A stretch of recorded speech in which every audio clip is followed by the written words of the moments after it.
که چېرته تاسو په خپل خوراک کې اوږه شامل کړئ، تاسو ته به یخني او زکام په اسانه سره نه کېږي، ځکه چې دا اوږه it fight against diseases دا زمونږ په وجود کې د وایرس، د بکټیریا او د پنجای خلاف فایټ کوي، زمونږ مدافعتي نظام مضبوطوي، زمونږ دفاعي نظام مضبوطوي. نو که چېرته موږ دا اوږه په خپل خوراک کې شامل کړو، نو دا به زمونږ په وجود کې د وایرس، د بکټیریا او د پنجای خلاف فایټ کوي، جنګیږي به، نو موږ ته به بلا شي بیماریانې نه کېږي، خصوصا په هغه کې یخني او زکام. دویم، دا اوږه که چېرته موږ په خپل خوراک کې شامل کړو، نو دا زمونږ بي پي لو کوي. که چېرته د یو انسان بي پي های شوې ده، هغه له تاسو اوږه ورکوي، نو د هغه بي پي به ډاون شي، د هغه بلډ پریشر به کم شي. نو د بلډ پریشر د مریض لپاره اوږه انتهایي ډېره زیاته فایده منده ده. دریم، دا زمونږ په وجود کې چې کوم بیډ کولیسټرول دي، LDL چې ورته ویلی کېږي، دغه بیډ کولیسټرول لیول زمونږ په وجود کې کمی.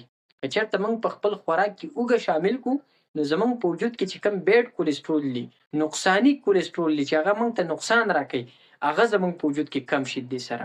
نو تاسو په خپل خوراک کې اوږه شامل کړئ چې ستاسو بیډ کولیسټرول کم شي، نو تاسو به د کولیسټرول د مسلو نه بچ شي. څلورمه فایده، it prevents blood clotting زمونږ په وجود کې به دا وینه جمع کېږي نه، د رګونو دننه چې دا وینه کم رفتار کوي، کم چلن کوي، نو دا به بالکل ښایسته مزیدار کوي.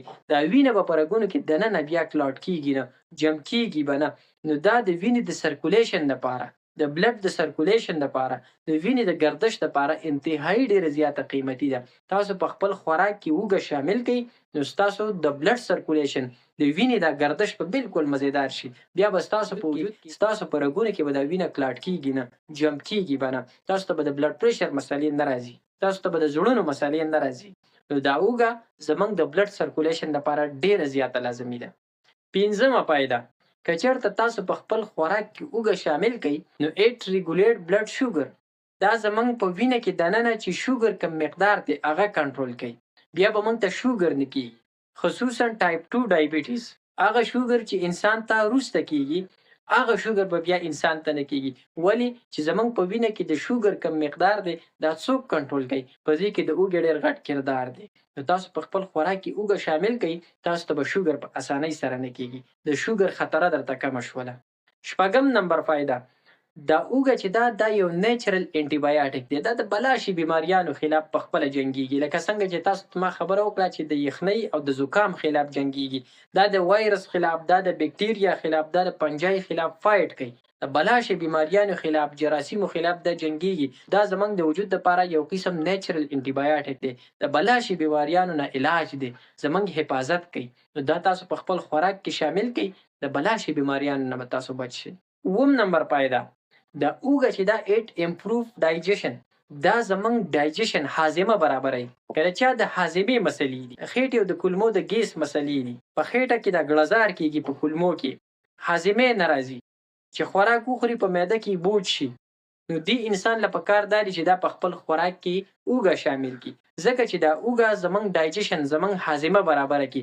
بیا د انسان هاضمه ټیک شي، معده برابر شي، د ګیس او د هاضمې چې کومې مسلې دي هغه ټولې ورسره حل شي. نو د ښایسته ډایجیشن لپاره، د ښه هاضمې لپاره تاسو په خپل خوراک کې اوږه شامل کړئ. اتم نمبر فایده، it prevent cancer د کینسر چانسز انتهایی ډېر زیات کم شي.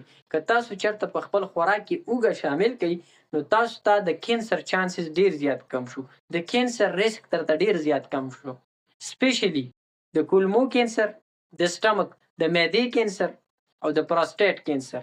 که تاسو چېرته په خپل خوراک کې اوږه شامل کړئ، نو ستاسو د کولمو کینسر، د پروسټیټ او د سټمک کینسر، د معدې د کینسر خطرات انتهایی ډېر زیات کم شو.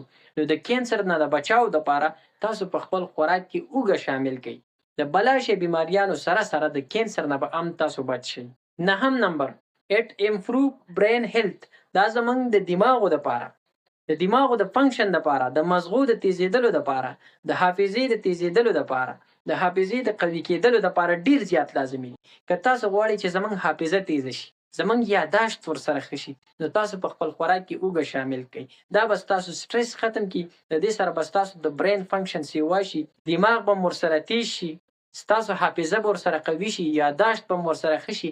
بیا به دا نه وایي چې یاره خبره یې راته وکړه او 2 منټه پس رانه هېر شوه. تاسو په خپل خوراک کې اوږه شامل کړئ چې حافظه او یاداشت هم ورسره قوي شي، د زده کړې صلاحیتونه هم سیوا شي. نو د دماغو د تیزېدو دپاره د حافظې د قوي کېدو دپاره تاسو په خپل خوراک کې اوږه شامل کړئ. 10 نمبر it improves sexual health. دا د انسان مردانه طاقت سیوا کوي. که تاسو غواړئ چې زمونږ د مردانه طاقت سیوا شي تاسو په خپل خوراک کې اوږه شامل کړئ. دا به ستاسو سیکشوال هیلث سیکشوال پرفارمنس به ډېر زیات بهتره کړي.